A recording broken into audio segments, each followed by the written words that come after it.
Touring talkies ரசிகர்களுக்கு வணக்கம். வாங்க லஞ்ச் நிகழ்ச்சிக்கு போகலாம்.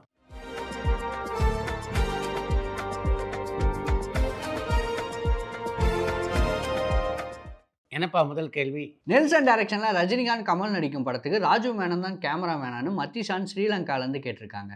நெல்சன் இயக்க இருக்கின்ற ரஜினி கமல் படத்துக்கு ஒளிப்பதிவாளர் ராஜீவ் மேனன் அப்படின்றது உண்மையான செய்தி தான். கன்னட ஆக்டர் உதயகுமார் தமிழில் படங்கள் நடிச்சிருக்காங்களான்னு கடலாடியிலேருந்து பாலசுப்ரமணியம் கேட்டிருக்காங்க. கன்னட நடிகர் உதயகுமார் யானைப்பாகன், செங்கோட்டை சிங்கம், இவன் அவனே தான், மரியாமை டார்லிங் ஆகிய 4 தமிழ் திரைப்படங்களில் நடிச்சிருக்காரு. டைரக்டர் பீம்சிங் அவர்களை பற்றி தகவல் ஏதாவது பகிர முடியுமான்னு ஈஸ்வரி ஒசூர்லேருந்து கேட்டிருக்காங்க.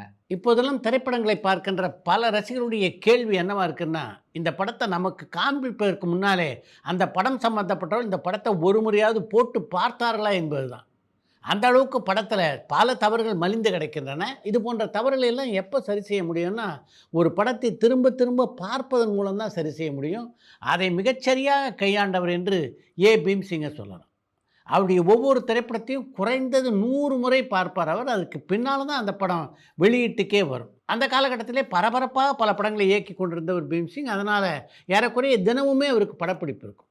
படப்பிடிப்பு காலையில் 9 மணிக்குன்னா 7 மணிக்கு எடிட்டிங் ரூமில் பீம்சிங்கை பார்க்கலாம். 7லேருந்து 8:30 மணி வரைக்கும் தான் எடுத்த காட்சிகளையோ அல்லது தான் எடுத்த திரைப்படத்தையோ திரும்ப திரும்ப பார்த்து விட்டு தான் படப்பிடிப்புக்கே போவாராம். அவருடைய படங்களுடைய வெற்றியினுடைய ரகசியம் புரிகிறது அல்லவா? கே பாலச்சந்தர் அவர்கள் ஒரு ப்ரொடியூசராக சக்ஸஸ்ஃபுல் பர்சனாக, ஒரு ப்ரொடியூசராக அவரை தமிழ் சினிமா எப்படி பார்த்ததுன்னு பிரசாந்த் பெங்களூர்லேருந்து கேட்டிருக்காங்க. ஒரு இயக்குனராக எப்படிப்பட்ட வெற்றியை பாலச்சந்தர் பெற்றாரோ அதற்கு சற்றும் குறையாத விதத்திலே தயாரிப்பாளராகவும் வெற்றி பெற்றார் அப்படின்னு தான் சொல்லணும். அவருடைய திரைப்பட நிறுவனத்திலே உருவான பல திரைப்படங்கள் பிளாக் பஸ்டர் வெற்றி படங்களாக அமைந்தன. கமல்ஹாசன் வெற்றிமாறன் இணையும் படம் எந்த கட்டத்தில் இருக்குன்னு குமார் சேலம்லேருந்து கேட்டிருக்காங்க.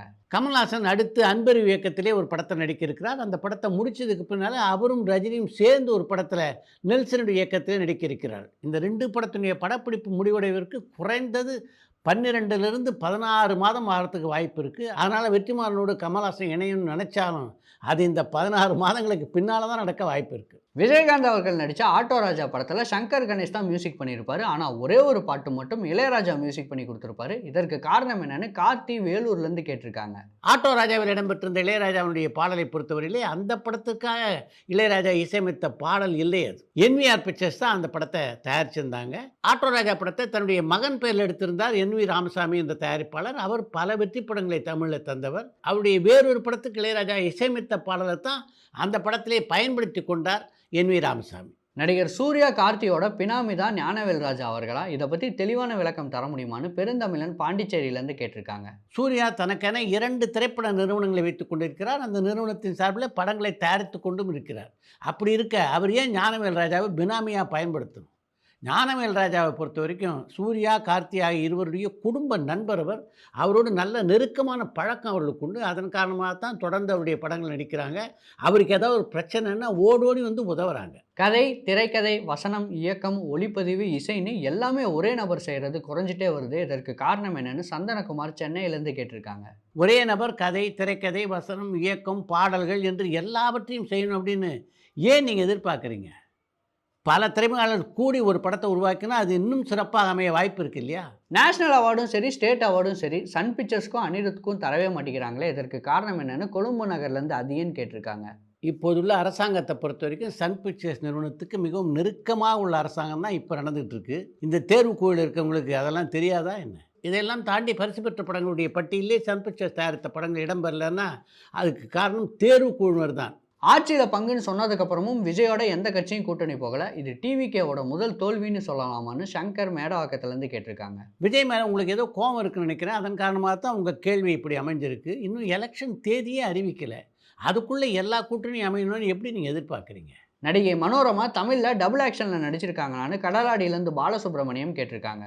1500க்கும் மேற்பட்ட படங்களில் நடித்திருந்தாலும் மனோரமா இரட்டை வேடங்களில் நடித்ததாக தெரியல. டூரிஸ்ட் ஃபேமிலி நல்ல படமாக இருந்தாலும் சில லேக்லாம் நிச்சயமாகவே இருக்கும். அந்த படத்துக்கு ஆஸ்கர் எதிர்பார்க்கலாமான்னு அஜய் ஒசூர்லேருந்து கேட்டிருக்காங்க. டூரிஸ்ட் ஃபேமிலியை பொறுத்த வரைக்கும் அது ஒரு நல்ல படம், தமிழ் படம். ஆஸ்கார் விருதை பொறுத்தவரையிலே எந்த படத்துக்கு அது கிடைக்கும் அப்படின்றத நம்மளால் கணிக்க முடியாது. அப்படின்னாலும் டூரிஸ்ட் ஃபேமிலி ஒரு நல்ல ஒரு தமிழ் திரைப்படம் அப்படின்றதுனால அந்த படத்துக்கு கிடைக்கணும் அப்படின்னு நம்ம வேண்டிக்குவோம். அவார்ட் ஃபங்க்ஷன் நல்லபடியாக நடந்து முடிஞ்சிருக்கு. திரும்பவும் சாட் வித் சித்ரா நிகழ்ச்சி எப்போ தொடங்கும், யார் கலந்துக்க போகிறான்னு பெருந்தமிழன் பாண்டிச்சேரியிலேருந்து கேட்டிருக்காங்க. சாட் வித் சித்ரா மிக விரைவிலேயே தொடங்கும். மிர்ச்சி சிவா அந்த நிகழ்ச்சியிலே பங்கு பெறக்கூட வாய்ப்புகள் நிறைய இருக்குது. இந்த தேர்தலில் ரஜினியோட ஆதரவு கமலுக்கா விஜய்க்கான்னு பல்லவி ராமேஸ்வரத்துலேருந்து கேட்டிருக்காங்க. தேர்தலில் யாருக்கு தன்னுடைய ஆதரவு அப்படின்றத சூப்பர் ஸ்டார் ரஜினிகாந்த் முடிவு செய்திருந்தாலும் அதை வெளியில் சொல்வாரா என்ன? நடிகர் கமலுக்கு மிமிக்ரி தெரியுமா, யாருடைய வாய்ஸ் அவர் நல்லா பண்ணுவாருன்னு சந்தனகுமார் சென்னையிலேருந்து கேட்டிருக்காங்க. கமல் ஒரு சகலகலா வல்லவன். அப்படி இருக்க அவருக்கு மிமிக்ரி தெரியுமான்னு நீங்கள் கேட்டிங்கன்னா எப்படி? எல்லார் மாதிரியும் பேசக்கூடிய ஆற்றல் அவருக்கு உண்டு. எல்லோர் மாதிரியும் மிகச்சிறப்பாக பேசக்கூடிய ஆற்றலும் அவருக்கு உண்டு. 2025 வெளியான படங்களில் உங்களை வயிறு குலுங்க சிரிக்க வச்ச படம் எதுன்னு ஈஸ்வரி ஒசூர்லேருந்து கேட்டிருக்காங்க. 2025ஆம் ஆண்டில் வெளியான எந்த திரைப்படமும் என்னை குலுங்க குலுங்க சிரிக்க வைக்கல. ஆனால் நான் ரசித்து சிரித்த படங்கள் பல உண்டு.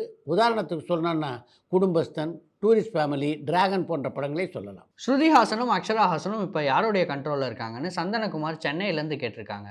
ஸ்ருதிஹாசன், அக்ஷராஹாசன் ஆகிய இருவரும் யாருடைய கட்டுப்பாட்டில் இல்லை, சுதந்திர பறவைகளாக வாழ்ந்து கொண்டிருக்கிறார்கள். பராசக்தி படத்துக்கு சக்ஸஸ் மீட்டும் கொண்டாடுறாங்க. அதே சமயம் படத்துடைய தோல்விக்கு விஜய் ஃபேன்ஸ் தான் காரணம்னு சொல்கிறாங்க. இதில் எது உண்மைன்னு பல்லவி ராமேஸ்வரத்துலேருந்து கேட்டிருக்காங்க. மிகவும் நியாயமான ஒரு கேள்வியை நீங்கள் கேட்டிருக்கீங்க. இதுக்கு பதில் சொல்ல வேண்டியது பராசக்தி படக்குழுவினர் தான்.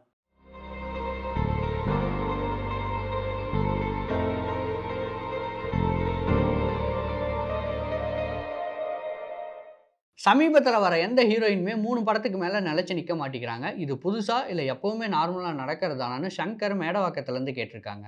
20-30 ஆண்டுகளுக்கு முன்னால் பார்த்தீங்கன்னா ஒரு கதாநாயகர்னா குறைஞ்சது 50-60 படத்தில் நடிப்பாங்க.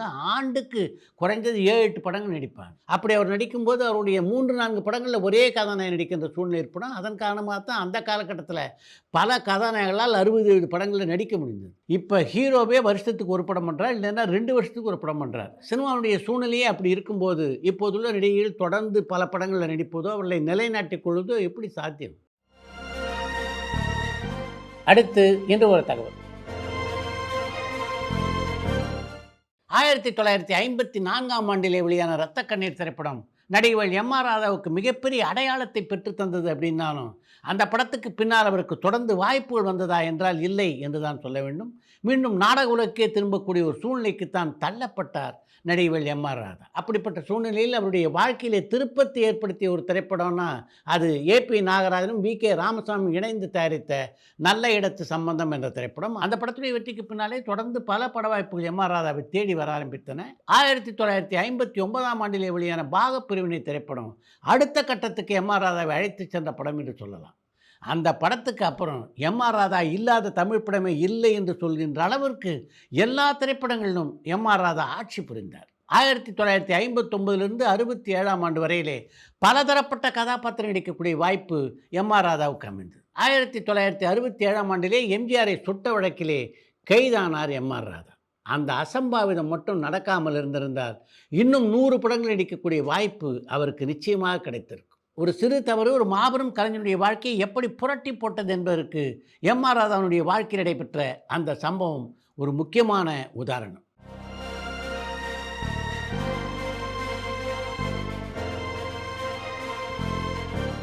இத்துடன் இன்றைய லென்ஸ் நிகழ்ச்சி நிறைவு பெறுகிறது. மீண்டும் அடுத்த லென்ஸ் நிகழ்ச்சியிலே சந்திப்போம்.